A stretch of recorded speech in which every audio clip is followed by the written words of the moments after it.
പിന്നെ ഞങ്ങൾ പള്ളിയിൽ ഒന്നാ എന്താ കുഴപ്പം? ബസ് കയറിയാ എന്താ കുഴപ്പം കണ്ടില്ലേ? അത് എന്നെ പള്ളി കയറിയാനുള്ള കുഴപ്പം. ബസ് കയറിയാ എന്താ കുഴപ്പമെന്ന് കണ്ടില്ലേ? അത് എന്നെ പള്ളി കയറിയാനുള്ള കുഴപ്പം. അങ്ങനെയാണെങ്കിൽ ഒരുപാട് തൂക്കങ്ങളും ഒരുപാട് റെയിൽവേ ട്രാക്കുകളിൽ കുറെ ബോഡികൾ നിറയും. അതാണ് പ്രശ്നം. അതുകൊണ്ട് നേരത്തെ തന്നെ മനസ്സിലാക്കിയിട്ട് പറഞ്ഞു, വീടിന്റെ ഉള്ളിൽ ഒരു പെണ്ണ് നിസ്കരിക്കലാണ് അഭികാമ്യം. അള്ളാഹു അങ്ങനെ തന്നെ നിങ്ങൾക്ക് നിസ്കരിക്കാനുള്ള തൗഫീക്ക് തരട്ടെ. പിന്നെ ഇതുപോലുള്ള പള്ളികൾ ഉദ്ഘാടനം വരുമ്പോൾ അതിന് അകമൊക്കെ ഒന്ന് കാണാൻ വേണ്ടിയിട്ട് നിങ്ങളെ കയറ്റും. അത് ഇവർ ഇന്നലെയും കയറ്റി, ഇന്നും കയറ്റി, നാളെയും കയറ്റും. ഇൻഷാ അല്ലാഹ് അതൊക്കെ കണ്ട് സംതൃപ്തി അടയുക. പിന്നെ നിങ്ങളെ പള്ളിയിൽ കൊണ്ടുവരുന്ന ദിവസം അത് മരിക്കുമ്പോഴാണ്. അത് ഉടനെ എത്തിക്കാതെ അള്ളാഹു നിങ്ങൾക്ക് ആയുസ് നീട്ടി തരട്ടെ. പാവപ്പെട്ട ദീപക് എന്ന് പറയുന്ന ഒരു സഹോദരന്റെ മരണത്തിലെത്തിച്ച ഒരു പെണ്ണ്, കഷ്ടകാലമാണോ നഷ്ടകാലമാണോ ഒന്നും അറിയില്ല, സമുദായത്തിന്റെ പേരായി പോയി. ആ സഹോദരിയുടെ വസ്ത്രധാരണം നമ്മൾ കണ്ടു. ഇന്ന് വടകരയിൽ നിന്ന് പോലീസ് അറസ്റ്റ് ചെയ്യുമ്പോൾ എവിടെന്നോ ഒരു സാധനം പറന്നിറങ്ങി തലയിൽ വീണു പർദ്ദ. അങ്ങനെയാണ് എല്ലാ ആളുകൾക്കും അവസാനം പോലീസിന്റെ പിടിയിലാകുമ്പോൾ ഒരു പർദ്ദയുണ്ട്. അത് എവിടെന്ന് കിട്ടുന്നു എന്നറിയില്ല. ഈ പർദ്ദയോടുള്ള സ്നേഹമാണോ പർദ്ദയെ പറിച്ച് ചീന്തലാണോ ഇതൊന്നും നമുക്കറിയില്ല. എന്തായിരുന്നാലും പർദ്ദ വന്നു. നമ്മുടെ വിശിഷ്ടാതിഥി എത്തിയിരിക്കുകയാണ്. ലേറ്റായി വന്നാലും ലേറ്റസ്റ്റായി വരിക എന്നുണ്ടല്ലോ. അപ്പൊ അതുകൊണ്ട് വളരെ സുപ്രധാനമായ ഒരു കാര്യം കൂടി ഈ വേദിയിൽ എനിക്ക് പറയേണ്ടതുണ്ട്. അത് രാഹുൽ ഈശ്വറിനെ പോലുള്ള പുരുഷന്റെ അവകാശങ്ങൾക്ക് വേണ്ടി ശബ്ദിക്കുന്ന ഒരുപക്ഷെ ആദ്യത്തെ വ്യക്തിയാണെന്നാണ് എൻ്റെ വിശ്വാസം. സ്ത്രീ സുരക്ഷിത, ഞാൻ മിനിങ്ങാന്ന് എൻ്റെ പേജിൽ കുറിച്ചിട്ടു, പുരുഷന്റെ സീറ്റിൽ സ്ത്രീ ഇരുന്നാൽ പ്രശ്നമില്ല. അപ്പൊ അതിൻ്റെ അടിയിൽ വന്ന് എന്തിനും കുത്തിക്കളച്ച് നോക്കുന്ന ചില ആളുകളുണ്ടല്ലോ, പുരുഷൻ എവിടാ ഉസ്താദേ സീറ്റ്? സാധാരണ ഞാൻ മറുപടി കൊടുക്കാറില്ല. അത് പഠിക്കാനാണെന്നുള്ളത് കൊണ്ട് ഞാൻ മറുപടി കൊടുത്തു. പുരുഷൻ ഇരിക്കുന്നത് എവിടാണോ അത് തന്നെ അവന്റെ സീറ്റ്. അതിനടുത്തൊരു സ്ത്രീ വന്നിരുന്നാൽ പ്രശ്നമല്ല അല്ലേ? വനിതാ കമ്മീഷൻ ഉണ്ട്, അതുപോലെ തന്നെ സ്ത്രീ വിമോചന പോരാളികളുണ്ട്. എൻ്റെ ഓർമ്മ ശരിയാണെങ്കിൽ ദീപകിന്റെ പ്രിയപ്പെട്ട അമ്മയ്ക്ക് 1 ലക്ഷം രൂപ കൈമാറിയിട്ടാണ് വന്നിട്ടുള്ളത്. അങ്ങേ അറ്റത്ത് 3 ലക്ഷം, 2 ലക്ഷം കൂടിയല്ലേ? അതാണ് ഒരമ്മയ്ക്ക് എത്ര കിട്ടിയാലും മതി വരില്ല. തന്റെ മകനോളം ആകില്ല. ആ മകൻ കോവിഡ് വന്ന് മരിച്ചിരുന്നുവെങ്കിൽ ആ അമ്മയ്ക്ക് ഇത്ര നീറ്റൽ വരൂല. ആ മകൻ പോകുന്ന പോക്കിൽ ആക്സിഡന്റ് സംഭവിച്ചു മരിച്ചിരുന്നെങ്കിൽ, അല്ലെങ്കിൽ ആരെങ്കിലും വളഞ്ഞിട്ട് ആ മകനെ അടിച്ച് കൊന്നിരുന്നെങ്കിൽ, ഉത്തരേന്ത്യയിലൊക്കെ നമ്മൾ കാണുന്നില്ലേ, വിവിധ സ്റ്റേറ്റുകളിൽ നമ്മൾ കാണുന്നില്ലേ പശുവിന്റെ പേരിൽ തല്ലിക്കൊല, അതുപോലെ കൊന്നിരുന്നെങ്കിലും ഇത്രയും സങ്കടം ആ അമ്മയ്ക്ക് ഉണ്ടാവൂല. ഒരു പെണ്ണ്, അതും അപമാനം, മനുഷ്യന്റെ ജീവൻ അവശേഷിക്കുന്നിടത്തോളം അപമാനഭാരം പേറി കഴിയാൻ ആ പാവപ്പെട്ടവന് കഴിയാതെ വന്നപ്പോ, അരുത്, നമുക്കെല്ലാത്തിനും വഴിയുണ്ടെന്ന് തന്റെ സതീർത്തിയർ പറഞ്ഞു കൊടുക്കുമ്പോഴും ഇല്ല, എനിക്കിനി ജീവിക്കണ്ട എന്ന് പറഞ്ഞ് ഒരു കഷ്ണം കയറിൽ തന്റെ ജീവിതം എന്നേക്കുമായി അവസാനിക്കുമ്പോ പുരുഷന്റെ സുരക്ഷിതത്വത്തിന് വേണ്ടി സംസാരിക്കുന്നു. ശരിയാണ്. ഞാൻ പലപ്പോഴും പറഞ്ഞു, ഈ അടുത്ത സമയത്തൊരു കുടുംബ പ്രശ്നം ഉണ്ടായി. ഭാര്യയും ഭർത്താവും തമ്മിൽ പള്ളി കമ്മിറ്റി ഓഫീസിൽ, നമ്മുടെ പള്ളിയുടെ കാര്യമാണല്ലോ പറഞ്ഞു വരുന്നത്, അവിടെ അതിനെ പരിഹാരം കാണുകയാണ്.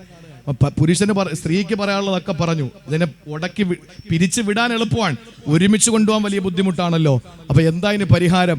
അങ്ങനെ പലരും 2 കമ്മിറ്റിക്കാരും ഒക്കെ പറഞ്ഞ് ഇതിനെ ഒരുമിച്ച് കൊണ്ടുപോകണമെന്നുള്ള തത്വത്തിൽ എത്തിയപ്പോ പെണ്ണിനോട് ചോദിച്ചു, നിനക്കെന്താ പറയാനുള്ളത്? പെണ്ണിന് പറയാനുള്ളതൊക്കെ പെണ്ണ് പറഞ്ഞു. അപ്പൊ അവസാനം പുരുഷനോട് ചോദിച്ചു, നിനക്കെന്തെങ്കിലും, ഭർത്താവിനോട് ചോദിച്ചു, നിനക്കെന്തെങ്കിലും പറയാനുണ്ടോ?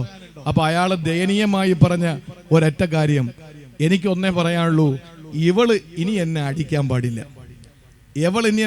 പാടില്ല, അത് മാത്രമേ എനിക്ക് പറയാനുള്ളൂ. ആ നിലയിൽ പ്രിയപ്പെട്ടവരെ, പല വീടുകളിലും പുരുഷന്മാര് പീഡനങ്ങൾ അനുഭവിക്കുന്നുണ്ട്. അതൊക്കെ എടുത്ത് പൊതുവായ ഒരു മേഖലയിൽ കൊണ്ടുവന്ന് പുരുഷന്റെ അവകാശങ്ങൾക്ക് വേണ്ടി സംസാരിക്കാൻ ഒരാളുണ്ടാവുക എന്നുള്ളത് വലിയ കാര്യം തന്നെയാണ്. ഫാസിസത്തിനെതിരെയും അതുപോലെ സാമ്രാജ്യത്തിനെതിരെയും അദ്ദേഹത്തിന്റെ ശബ്ദം എക്കാലവും ഉണ്ടാകുമെന്നുള്ള പ്രതീക്ഷ നമുക്കുണ്ട്. എൻ്റെ പ്രിയപ്പെട്ട സഹോദരങ്ങളോട് ഞാൻ അവസാനിപ്പിച്ചുകൊണ്ട് ഒരു 10 മിനിറ്റ് നേരത്തെ അദ്ദേഹത്തിന് സംസാരിക്കാൻ അവസരം കൊടുക്കണമല്ലോ. ഒരു 10 മിനിറ്റ് കൂടായ എൻ്റെ കോട്ട തികയും. പക്ഷെ എന്നാലും ഞാൻ അതിനുവേണ്ടി മുതിരുന്നില്ല. പറഞ്ഞു വന്ന കാര്യം ഞാൻ അവസാനിപ്പിക്കുമ്പോൾ ഒരു കാര്യം പറയാണ്. ചെറിയ പ്രായത്തിലെ നമ്മുടെ മക്കളെ പള്ളിയോട് അടുപ്പിച്ചു കൊണ്ടുവരണം. അതിൻ്റെ ഏറ്റവും വലിയ ഉദാഹരണമാണ് ഇബ്രാഹിം നബിയുടെ ദുആ. ഇബ്നു ഉമർ തങ്ങൾ ചെറിയ പ്രായത്തിലാകുമ്പോൾ നബി തങ്ങൾ ഒരു ചോദ്യം ചോദിച്ചു. ഒരു വിശ്വാസിയുടെ ഉദാഹരണം എന്താണ്? ഇല കൊഴിക്കാത്ത ഒരു മരം. ഏത് സമയത്തും ആ മരം ജനങ്ങൾക്ക് ഫലം കൊടുക്കുന്നുണ്ട്. അത് വിശ്വാസിയുടെ ഉദാഹരണമാണ്. അറിയുമോ നിങ്ങൾക്ക് ആ വൃക്ഷം ഏതാണെന്ന്? അബൂബക്കർ സിദ്ദീഖ് അടുത്ത് മുമ്പിലിരിപ്പുണ്ട്, ഉമർ തങ്ങൾ മുമ്പിലിരിപ്പുണ്ട്. അവർക്ക് ആർക്കും അറിയില്ല. പക്ഷേ ഉമർ തങ്ങളുടെ മകൻ അബ്ദുല്ലാഹിബിൻ ഉമർ, കൊച്ചുമറിന് ഇതറിയാം. ഉമർ തങ്ങൾ മനസ്സിൽ ഇങ്ങനെ ഉത്തരം കണ്ടെത്തി. പിന്നീട് പുറത്തിറങ്ങിയിട്ടാ പറഞ്ഞത് മോൻ വാപ്പായോട്, വാപ്പാ എനിക്കത് അറിയായിരുന്നു, ഞാൻ എന്താണോ മനസ്സിൽ കണ്ട അതാ നബിതങ്ങൾ പറഞ്ഞെന്ന് പറഞ്ഞു. അപ്പം വാപ്പ ചോദിച്ചു അഭിമാനത്തോടെ, മോനെ നിനക്കത് പറഞ്ഞൂടായിരുന്നു ആ സദസ്സിൽ വെച്ച്? വാപ്പാ തലയിരിക്കുമ്പോൾ വാലാടാവോ എന്ന അർത്ഥത്തിൽ പറഞ്ഞു. നിങ്ങൾ പറയാതിരിക്കുമ്പോൾ ഞാൻ പറഞ്ഞാൽ നിങ്ങൾക്കൊരു കുറച്ചിലാവൂലേ, അതുകൊണ്ട് മിണ്ടിയില്ല. എന്താ ഇതിന് മനസ്സിലാക്കാൻ പറ്റുന്നത്? ചെറിയ പ്രായത്തിലെ മക്കളെ പള്ളിയോട് അടുപ്പിച്ചു എന്നുള്ളതാണ്. മാനവികമായ സന്ദേശങ്ങൾ ഉൾക്കൊണ്ടുകൊണ്ട് ഒരു മാനവിക സൗഹൃദത്തിന്റെ സന്ദേശം വിളിച്ചോതുന്ന ഈ സദസ്സിന്റെ സമാപനത്തിൽ വിശിഷ്ടാതിഥിയെ നമ്മൾ പ്രസംഗിക്കാൻ വേണ്ടി വിളിക്കുമ്പോൾ എൻ്റെ പ്രിയപ്പെട്ട സഹോദരങ്ങളെ, ഒരു കാര്യം കൂടി ഞാൻ അവസാനിപ്പിച്ചുകൊണ്ട് പറയാണ്. ഞാൻ പറഞ്ഞു വെച്ചത് എന്താണോ അവിടേക്ക് തിരിച്ചു വന്നുകൊണ്ട് എൻ്റെ പ്രസംഗത്തെ ഞാൻ അവസാനിപ്പിക്കുകയാണ്. മറ്റൊന്നുമല്ല, ഈ പള്ളി നമ്മുടെ നാടിന്റെ സെക്രട്ടേറിയറ്റ് ആണ്. സമാന്തര സെക്രട്ടേറിയറ്റ് അല്ല. ജനാധിപത്യത്തിന്റെ ശ്രീകോവിലായ നമ്മുടെ നിയമസഭയും സെക്രട്ടേറിയറ്റിന്റെ കഥയല്ല പറയുന്നത്. ഈ നാടിന്റെ സെക്രട്ടേറിയറ്റ് ആണ്, ഈ നാടിന്റെ കോടതിയാണ്. എല്ലാം പള്ളിയിൽ ചെന്ന് പറ എന്ന് പറയുമ്പോൾ പള്ളിയിൽ പറഞ്ഞ പരിഹാരമാകുമെന്നതാണ്. ഞാനൊരു കാര്യം കൂടി പറയട്ടെ. ഇവിടുത്തെ പൊട്ടുതൊട്ട അമ്മയുടെ മകനും തട്ടമിട്ട ഉമ്മയുടെ മകനും കുരിശുമാലയണിഞ്ഞ മാതാവിന്റെ മകനും ഏകോദര സഹോദരങ്ങളെ പോലെ കഴിയുമ്പോൾ ആ 3 കൂട്ടവും ഇനി അതിനപ്പുറത്ത് മതമില്ല എന്ന് പറയുന്നവനും, അതിനപ്പുറത്ത് മനുഷ്യന്റെ അപ്പുറത്ത് അയൽവാസി പട്ടിണി കിടക്കുമ്പോൾ വയറ് നിറച്ച് ഭക്ഷണം കഴിക്കുന്നവൻ എന്ന് പറഞ്ഞെടുത്ത് അയൽവാസിയായ മനുഷ്യൻ എന്ന വാക്ക് നിങ്ങൾ കണ്ടില്ല. ഇന്ന് പലരും പറയുന്നത് എന്താണെന്നറിയോ?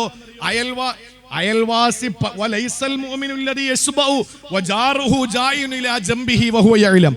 അയൽവാസി. പ്രിയപ്പെട്ട സ്നേഹിതൻ രാഹുൽ ഈശ്വർ ശ്രദ്ധിക്കുമ്പോൾ എനിക്ക് ഈ കാര്യം പറയുന്നതിൽ അഭിമാനമുണ്ട്. അയൽവാസി പട്ടിണി കിടക്കുമ്പോ വയറ് നിറച്ച് മൃഷ്ടാന്ന ഭോജനം നടത്തുന്നവൻ എന്റെ സമുദായത്തിൽപ്പെട്ടവനല്ല. ഈ ഹദീസ് പറഞ്ഞിട്ട് പലരും പ്രസംഗിക്കാറുണ്ട്, സഹോദരങ്ങളെ അവിടെ മുസ്ലിം എന്ന് പറഞ്ഞില്ല എന്ന്, ഹിന്ദു എന്ന് പറഞ്ഞില്ല എന്ന്. ശരിയാണ്, സമ്മതിച്ചു. പക്ഷേ അങ്ങനെ പറയുന്നവരോട് ഒരു കാര്യം കൂടി പറയുന്നു, മനുഷ്യരെന്നും അവിടെ പറഞ്ഞില്ല. മനുഷ്യരെന്നും പറഞ്ഞില്ല. 40 വീടിന്റെ ചുറ്റളവ്, 4 ഭാഗത്ത് നിന്ന് 40 വീടിന്റെ ചുറ്റളവിൽ മനുഷ്യരല്ല. ഒരു കാക്ക വെള്ളം കിട്ടാതെ കിടന്നാൽ, ഒരു നായ വെള്ളം കിട്ടാതെ കിടന്നാൽ, നിന്റെ 40 വീടിന്റെ ചുറ്റളവിലാണോ ആ നായയുടെ കൂടുള്ളത്? ആ നായ താമസിക്കുന്ന ആ ഒരു ചെറിയ പ്രദേശം ഈ 40 വീടിന്റെ ചുറ്റളവിലാണോ?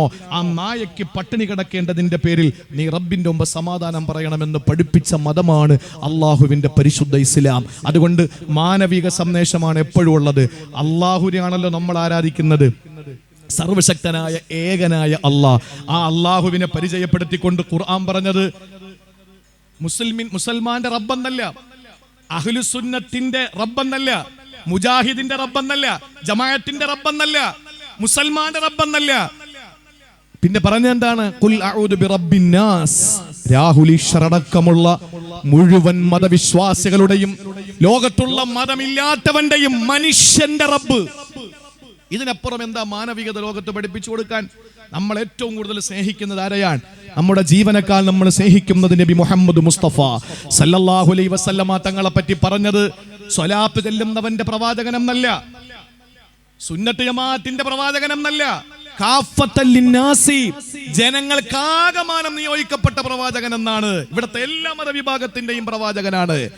നമ്മൾ നെഞ്ചോട് ചേർത്ത് പിടിക്കുന്ന നമ്മുടെ പരിശുദ്ധ ഖുർആൻ, ഇടത് കയ്യിൽ ഇന്ത്യൻ ഭരണഘടനയെയും വലത് കയ്യിൽ പരിശുദ്ധ ഖുർആനെയും ചേർത്ത് വെച്ചുകൊണ്ട് രാത്രി കിടന്നുറങ്ങുന്ന ഇന്ത്യയിലെ മുസൽമാൻ. ഈ ലോകത്ത് ഒരു മുസൽമാന്റെ ഏറ്റവും വലിയ ആയുധവും പ്രമാണവും കാറ്റലോഗും അവന്റെ സർവസ്വവും അവന്റെ ഖുർആനാണ്. ആ ഖുർആനിനെ അള്ളാഹു പരിചയപ്പെടുത്തിയത് മുസ്ലിമിന് മാത്രമുള്ള വേദഗ്രന്ഥമെന്നല്ല, ഹുദല്ലിന്നാസി, ജനങ്ങൾക്ക് സന്മാർഗം കൊടുക്കുന്നതെന്നാണ്. അവിടെയും മാനവികത. നാലാമതായി നമ്മൾ 5 നേരം തിരിഞ്ഞു നിസ്കരിക്കുന്ന പരിശുദ്ധ കഅബ, അത് ആർക്കാ? ഹാജിമാർക്കുള്ളതല്ല, ഹാജിയാർക്കുള്ളതെന്നല്ല പറഞ്ഞത്. വുളി അലിന്നാസി, ജനങ്ങൾക്ക് വേണ്ടി പണി കഴിപ്പിക്കപ്പെട്ട ഭവനമെന്നാണ്. ലോകത്തുള്ള മുഴുവൻ ജനങ്ങൾക്കും പണി കഴിപ്പിക്കപ്പെട്ട ഭവനമെന്നുള്ളതാണ്. ഇനി ഈ കുറ്റിപ്പുറത്ത് തന്നെ കേൾക്കുന്ന മുസ്ലിം ഉമ്മാന്റെ മക്കളായ നിങ്ങളോട് എനിക്ക് പറയാനുള്ളത്, കുന്തും ഖൈറ ഉമ്മ, നിങ്ങളാണ് ഏറ്റവും ഉത്തമർ. നമ്മളെപ്പറ്റി പറയുന്ന മേത്തന്മാരാണെന്നോ? മേത്തന്മാർ, മേത്തൻ എന്ന് പറഞ്ഞാൽ എന്താ? മേൽത്തരക്കാർ. അംതുമുൽ അഅ്ലഊൻ, നിങ്ങളാണ് മേൽത്തരക്കാർ. ആ മേൽത്തരക്കാരെന്ന് പറയുന്ന നമ്മൾ, അല്ലാഹ് പറഞ്ഞത് നിങ്ങളെ മുസ്ലിങ്ങൾക്ക് വേണ്ടി നിയോഗിച്ചവരല്ല, നിങ്ങളെ സുന്നികൾക്ക് വേണ്ടി നിയോഗിച്ചവരല്ല, നിങ്ങളെ മുജാഹിദിന് വേണ്ടി നിയോഗിച്ചവരല്ല. അല്ലാഹ് പറയുന്നു, കുന്തും ഖൈറ ഉമ്മത്തിൻ ഉഖ്രിജത് ലിന്നാസ്, ജനങ്ങൾക്ക് വേണ്ടി നിയോഗിക്കപ്പെട്ടവരാ. ഈ നാട് ഒരു ഹിന്ദു പട്ടിണി കിടന്നാൽ അവന്റെ ഭക്ഷണം കൊടുക്കേണ്ട ബാധ്യത നിങ്ങൾക്കുണ്ട്. ഈ പള്ളി ഞാൻ അവസാനിപ്പിച്ചുകൊണ്ട് പറയുന്നു, ഈ ഖിളർ മസ്ജിദിന്റെ ഉദ്ഘാടനം നാളെ നടക്കുമ്പോൾ, പാണക്കാട് സയ്യിദ് സാദിഖ് അലി ശിഹാബ് തങ്ങൾ ഉദ്ഘാടനം ചെയ്യുമ്പോൾ, ഈ പള്ളി ഞാനിതാ തുറന്ന് ഇതിന്റെ മുട്ടവല്ലി പറയുന്നു, പള്ളി ലോക മുസ്ലിമിന് വേണ്ടി വഖഫ് ചെയ്യുന്നു എന്ന് പറഞ്ഞു കഴിഞ്ഞാൽ, ഇവിടത്തെ സെക്രട്ടേറിയറ്റ് മന്ദിരമാണ്. ഇവിടത്തെ ഹിന്ദുവിന്റെയും ക്രൈസ്തവന്റെയും പ്രശ്നങ്ങൾക്ക് പരിഹാരം അതിനകത്ത് വെച്ചാണ്. മദീനയിലേക്ക് കടന്നു വരുന്ന കണ്ണുകുഴിഞ്ഞ, കവളൊട്ടിയ, വയറൊട്ടിയ, എല്ലുന്തിയ കുറെ ആളുകൾ, മുളർ ഗോത്രത്തിൽപ്പെട്ടവരാണ് ഭൂരിപക്ഷവും. അവര് നഗ്നപാതരാണ്, അവര് അരമുണ്ട് മാത്രമേ ഉടുത്തിട്ടുള്ളൂ. ആ പാവപ്പെട്ടവരുടെ വേഷവും കോലവും അവസ്ഥയും കണ്ടിട്ട് റസൂലുള്ള മിമ്പറിൽ കയറിയിട്ട് പ്രസംഗിച്ചു, നാളെ നിങ്ങൾക്ക് എന്ത് വരുന്നു എന്ന് നിങ്ങൾക്ക് അറിയൂല സഹോദര, അതുകൊണ്ട് വീട്ടിലേക്ക് പോയി നിങ്ങളുടെ കയ്യിലുള്ളത് എടുത്തുകൊണ്ട് വരൂ എന്ന് പറഞ്ഞപ്പോൾ ഓരോരുത്തരും വീട്ടിലേക്ക് പോയി. ഇത് റിപ്പോർട്ട് ചെയ്ത ജരീർ റളിയല്ലാഹു അൻഹു പറയുന്നു, ഞാൻ തൂണിന്റെ പിന്നിൽ മാറി നിന്ന് നോക്കുമ്പോൾ സ്വർണത്തിന്റെ ഒരു വലിയ കൂമ്പാരം, വെള്ളിയുടെ കൂമ്പാരം, ഗോതമ്പിന്റെ കൂമ്പാരം, ഈത്തപ്പഴത്തിന്റെ കൂമ്പാരം, വസ്ത്രത്തിന്റെ കൂമ്പാരം, ഇങ്ങനെ ഒരുപാട് കൂമ്പാരങ്ങളെ ഞാൻ കണ്ടു മസ്ജിദുൻ നബവിയിലെ. ജനങ്ങൾക്ക് റസൂലുള്ള വീതിച്ചു കൊടുത്തു. അതുകൊണ്ട് പ്രിയപ്പെട്ടവരെ, ലോകത്തുള്ള മുഴുവൻ മനുഷ്യരെയും ചേർത്ത് നിർത്തി എല്ലാ നിലയിലും ബാങ്കുലിയും ശങ്കുലിയും അതുപോലെ മണിനാഥവും എല്ലാം മനോഹരമായി കേൾക്കുന്ന മഴവിൽ മനോഹാരിതയുടെ ഈ പരിശുദ്ധമായ നാട്ടിൽ നാളെ ഉദ്ഘാടനം ചെയ്യുന്ന സൂര്യാസ്തമയത്തെ സാക്ഷ്യപ്പെടുത്തിക്കൊണ്ട് മഹാനായ സയ്യിദ് സാദിഖ് അലി ശിഹാബ് തങ്ങൾ ഉദ്ഘാടനം ചെയ്യുന്ന ആ പള്ളി നെഞ്ചോട് ചേർത്ത് ഈ നാട്ടിലെ മുഴുവൻ ജനങ്ങളും, എല്ലാ രാഷ്ട്രീയ മതഭേദമന്യേ എല്ലാവരും അതിനെ പവിത്രമായി കാണണമേ. സഹോദരങ്ങളെ, നമ്മൾ പള്ളിയിലേക്ക് കയറി കഴിഞ്ഞാൽ പാലിക്കേണ്ട ചില കാര്യങ്ങളുണ്ട്. നമുക്കിന്ന് പള്ളി ഉണ്ടാക്കാൻ അറിയാം, എത്ര പള്ളികളാ അൽഹംദുലില്ലാഹ്. ഈ രാജ്യത്തിന്റെ വിവിധ സ്റ്റേറ്റുകളിൽ ബുൾഡോസറിന്റെ മുകളിൽ പള്ളികൾ ഇരിക്കുമ്പോൾ, നമ്മുടെ നാട്ടിലെ പള്ളികൾക്ക് പെയിന്റ് അടിക്കുകയും പുനർനിർമ്മാണം നടത്തുകയും പള്ളികൾക്ക് തറക്കല്ലിടുകയും ചെയ്തുകൊണ്ടിരിക്കുന്ന, ശിലയിടപ്പെട്ടുകൊണ്ടിരിക്കുന്ന സുന്ദരമായ മഴവിൽ മനോഹാരിതയുടെ സുന്ദരമായ തുരുത്താണ് കേരളം. വിവിധ സ്റ്റേറ്റുകളിൽ പള്ളികൾ, ചർച്ചുകൾ, താഴ്ന്ന ജാതിക്കാരുടെ അമ്പലങ്ങൾ JCBയുടെയും ബുൾഡോസറിന്റെയും മണ്ണുമാന്ത്രിയന്ത്രത്തിന്റെയും മുകളിൽ ഇരിക്കുകയാണ്. അത് താഴോട്ട് വരുന്നില്ല. ആ നിലയിൽ വിവിധ സ്റ്റേറ്റുകളിലുള്ള പാവപ്പെട്ട സഹോദരങ്ങൾ അവര് കഷ്ടപ്പെടുമ്പോൾ നമ്മുടെ പള്ളികളിൽ, നമ്മുടെ നാടുകളിൽ അൽഹംദുലില്ലാഹ് പള്ളിക്ക് ശിലയിടപ്പെടുന്നു, പള്ളിയെ പുനർനിർമ്മാണം നടത്തുന്നു, നവീകരിക്കുന്നു. ആ പള്ളിയെ സഹായിക്കാൻ ആളുണ്ടാവുന്നു.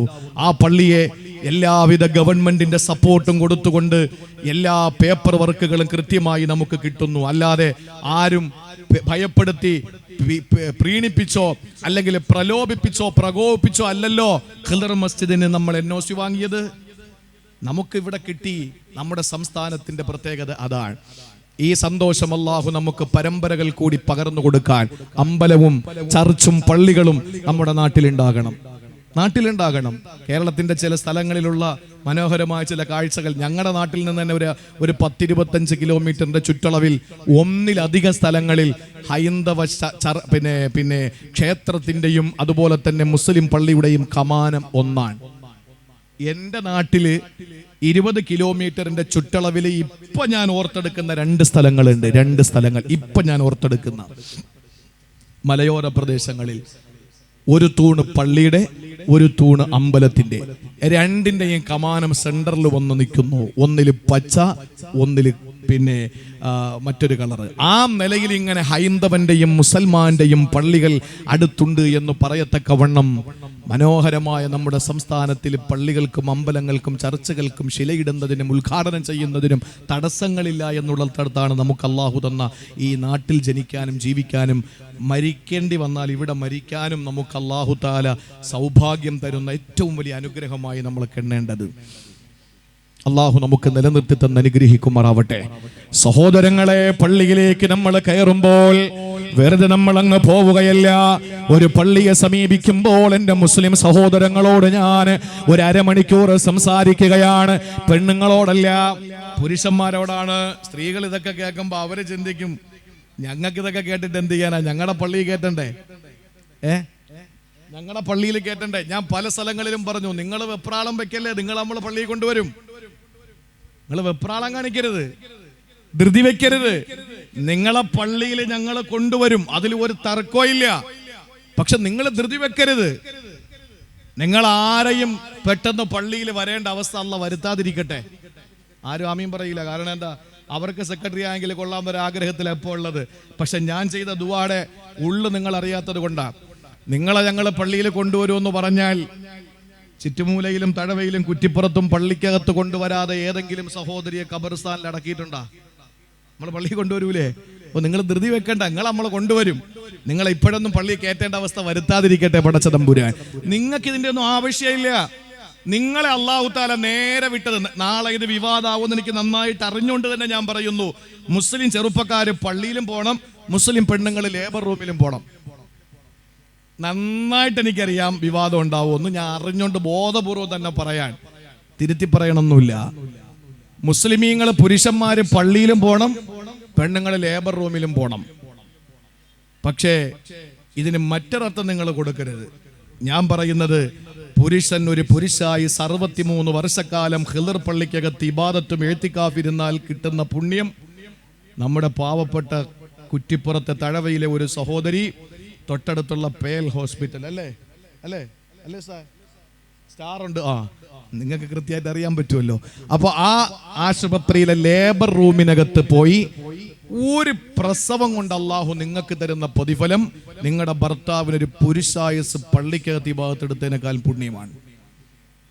5 നേരം നിസ്കാരമുള്ള നല്ല സാത്വികനായ ഒരു വാപ്പ, ആ വാപ്പാടെ മോൻ വന്നിട്ട് പിന്നെ നബിതങ്ങളോട് ചോദിക്കുകയാണ്, നബിയെ, ഞാൻ ആരോടാണ് എനിക്ക് ഏറ്റവും കൂടുതൽ കമ്മിറ്റ്മെന്റ്? ഉമ്മുക്ക, നിന്റെ ഉമ്മയോട്. പിന്നെ ആരോടാ നബിയെ? ഉമ്മുക്ക നിന്റെ ഉമ്മയോട്.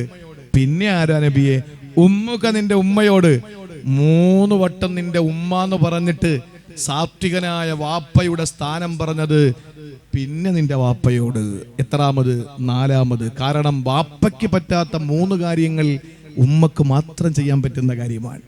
അതും നമ്മുടെ നായകൻ, ഈ നാടിന്റെ അമരക്കാരൻ എഴുതി വെച്ചു, ഗർഭം ചുമന്നത് 10 മാസം തള്ളയാ, പ്രസവിച്ച വേദന തിന്നതും അവൾ തന്നെയാ, പാലും കൊടുത്തു വളർത്തലും അവളാണേ, ഇവ 3 കാര്യം ബാപ്പയിൽ ഒഴിവാണേ. ഈ 3 കാര്യം ഏതെങ്കിലും വാപ്പാക്ക് ചെയ്യാൻ പറ്റുമോ? വാപ്പാക്ക് വേണമെങ്കിൽ ഒരു പർവ്വതം ചുമന്നുകൊണ്ട് കൊടുക്കാൻ പറ്റും. പൂ ചോദിച്ച ഭാര്യയ്ക്ക് പൂ മരം കൊണ്ട് കൊടുക്കാൻ പറ്റും ഭർത്താവിന്. പക്ഷേ 9 മാസം 10 ദിവസം ഒരു കുഞ്ഞിനെ വയറ്റിൽ ചുമക്കാൻ ഒരു വാപ്പാക്ക് പറ്റൂല. വാപ്പ വേണമെങ്കിലും നടു റോഡിൽ 100 പേരെ കുത്തിമലർത്തിയിട്ട് ധീരത തെളിയിക്കാൻ കഴിയും. അല്ലെങ്കിൽ മറ്റുള്ളവരുടെ പീഡനമേക്കുമ്പോഴും ഒരു തുള്ളി ചോര ചാലിട്ടൊഴുകുമ്പോഴും ഒരൽപ്പം പോലും മയങ്ങി വീഴാതെ തളരാതെ പിടിച്ചു നിൽക്കാൻ നിന്റെ ഭർത്താവിന് കഴിയും. പക്ഷേ പേറ്റുനോവിന്റെ കുറച്ച് വേദന ഉണ്ടല്ലോ, അത് സഹിക്കാനും വാപ്പാക്കും പറ്റൂല. നമ്മളിട്ടൊരു പേരാണ്, ഭാര്യയെ പ്രസവിച്ചു. എങ്ങനെ? സുഖപ്രസവം. ചോദിച്ചു നോക്കണം, സുഖമാണോ അല്ലേന്ന്. നമ്മളിപ്പോഴും പറയുന്നത് സുഖപ്രസവം. എന്തൊരു സുഖമാണ്, ചോദിച്ചു നോക്കണം. ആ സമയത്ത് കയ്യിലെങ്ങും കിട്ടരുത്. അപ്പൊ ആ നിലയില് ഒരു പെണ്ണിന് പ്രസവ വേദന സഹിക്കാൻ പറ്റും. അള്ളാഹു ആ ഒരു രീതിയിൽ അവരുടെ ശരീരത്തെ അങ്ങനെ പാകപ്പെടുത്തിയിരിക്കാൻ, അത് ധീരനായ വീരനായ വില്ലാളി വീരനായ വിജിഗീഷുവായ നിന്റെ ഭർത്താവിന് കഴിയൂല. എന്തു മക്കൾക്ക് കൊടുക്കാൻ കഴിയും? മക്കൾക്ക് എന്തെങ്കിലും ഒരു സാധനം വേണമെന്ന് പറഞ്ഞാൽ ആ നിമിഷം കഴിഞ്ഞ ഏതാനും ദിവസങ്ങൾക്ക് മുമ്പ് ഒരു കുട്ടി മരിച്ചു. ആ മരിച്ച കുട്ടിയുടെ കാരണം പറയുന്നത് 3 ലക്ഷം രൂപയുടെ ബൈക്ക് വാങ്ങിക്കൊടുക്കാത്തതിന്റെ പേരില് സ്കൂളിൽ താൻ പുറകെ നടക്കുന്ന ഒരു പെൺകുട്ടിക്ക് 2 കോടി രൂപയുടെ വാഹനം അവളുടെ വീട്ടിലുള്ളത് കൊണ്ട് എനിക്ക് അവളെ പ്രണയിക്കണം, അതിന് എനിക്ക് 3 കോടിയുടെ വാഹനം നമ്മുടെ പോർച്ചിൽ വേണമെന്ന് പറഞ്ഞിട്ട് മാതാപിതാക്കളെ നിർബന്ധിച്ച ഒരു മോന്റെ കഥ മിനിങ്ങാന്ന് ഞാൻ അറിഞ്ഞു. അവൻ പുറകെ നടക്കുന്ന ഒരു പെണ്ണ്, അവളുടെ വീടിന്റെ പോർച്ചിൽ 2 കോടി രൂപയുടെ ഒരു വണ്ടിയുണ്ട്. അപ്പൊ അവളെ അടിച്ച് വീഴ്ത്തണമെങ്കിൽ എന്തു വേണം? ഇവന് അവളെക്കാല് സമ്പത്തുണ്ടെന്ന് തെളിയിക്കണം. അതിനും മാത്രം 3 കോടി രൂപയ്ക്കുള്ള വാഹനം വാങ്ങാൻ മാതാപിതാക്കളുടെ പിന്നാലെ നടക്കുന്ന ഒരു മകൻ. അത് വാങ്ങിക്കൊടുക്കാൻ ചിലപ്പോൾ നമ്മുടെ വാപ്പ എന്ന് പറയുന്ന വെറും കഴുതകൾക്ക് കഴിഞ്ഞേക്കാം. കാരണം മക്കളെ ആരും കേട്ടിട്ട് അങ്ങനെ നിന്നു കൊടുക്കുമ്പോഴാണല്ലോ അബദ്ധങ്ങളിലേക്ക് മക്കൾ വീണ്ടും വീണ്ടും പോവുക.